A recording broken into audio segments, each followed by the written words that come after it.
अस्सलाम वालेकुम friends, welcome back to Top Smarties. Drama serial Dil Hi तो है। अबीरा को माँ से थप्पड़ पड़ा तो 14 तबक रोशन हो गए। रोते हुए अपनी मम्मी से कहने लगी, आपने हमेशा सबरीना की खातिर मुझ पर जुल्म किया है, उसकी खातिर मुझे नीचा दिखाया है। आज भी तो आपने वैसा ही किया, उसकी खातिर मुझे थप्पड़ मारा। माँ तो यहाँ पर कुछ कह ही ना पाई क्योंकि ये थप्पड़ माँ से बेसाख्ता ही लगा। अब यहाँ पर सबरीना चुप नहीं रही, कहने लगी, तुम्हारी अपनी वजह से तुम्हें थप्पड़ पड़ा, मेरी वजह से नहीं। तुम जानती हो कि तुमने अपनी नफरत की भेंट कितनी जिंदगियों को चढ़ा दिया।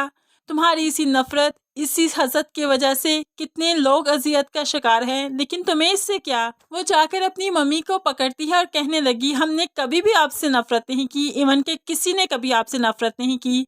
ये तो आपके अंदर की नफरत है जो कि बाहर झलक कर आती है। अब यहाँ पर अबीरा को बहुत ही गुस्सा आया कि वहां पर सबरीना को धक्का दे दिया। तुम तो निकलो यहाँ से बाहर, मुझे जरा लेक्चर देने की जरूरत नहीं। अब अबीरा ये देखकर हैरान है कि बाहर से आते हुए मोहित ने सबरीना को थाम लिया, उसे गिरने नहीं दिया। और अब मोहित अबीरा पर ही गुस्सा करने लगा। तुम्हारा मकरूर चेहरा बहुत जल्द मेरे सामने आ गया। मैं तो शुक्र करता हूँ कि तुमसे शादी नहीं हुई। तुम्हारे अंदर इतना हसद, इतनी नफरत है।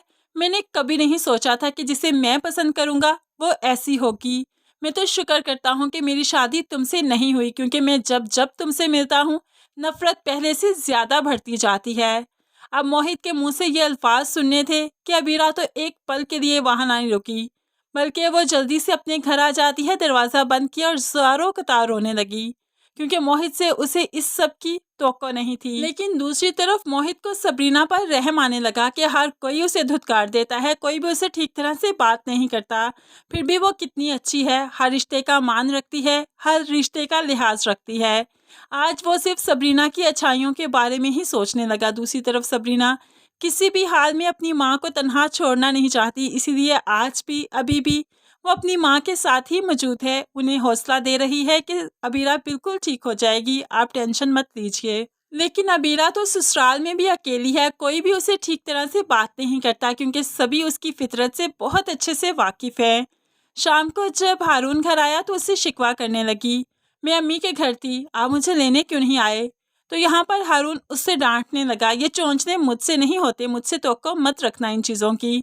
वैसे भी उस घर में जाना मुझे कुछ खास पसंद नहीं, जब भी जाता हूँ तुम्हारा एक्स सामने ही बैठा होता है।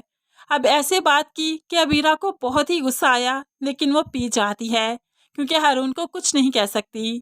ऐसे ही वो ससुराल में बिल्कुल अकेली रह गई। एक दिन खिड़की के साथ लगे माँ को याद करने लगी, बहुत ही उदास है। तो अपने ही दिल में सोचने लगी कि मम्मी ने तो मुझे कॉल करके मेरा हाल भी नहीं पूछा, मैं वहां से क्या आई कि मम्मी मुझसे बेगानी ही हो गई, शायद सबरीना के बहुत करीब आ चुकी हैं। बस यही बातें इसे अंदर ही अंदर से हलकान कर जाती हैं। दूसरी तरफ राशिदा बेगम को अब अपनी भाभी और भतीजी की हकीकत मालूम पड़ चुकी है कि वो कितनी दोगली हैं। वो सरमद से शादी तो करना चाहती हैं, लेकिन राशिदा आपा के साथ ठीक बिहेव नहीं रखेंगी, इसलिए वो अपने ही फैसले पर पछताने लगी। जब कलसूम ने उनसे बात की शादी की तो कहने लगी, मैं सरमद की मर्जी के खिलाफ कोई फैसला नहीं करूंगी, मंगनी तो मैंने कर दी, लेकिन शादी का फैसला सरमद खुद ही करेगा।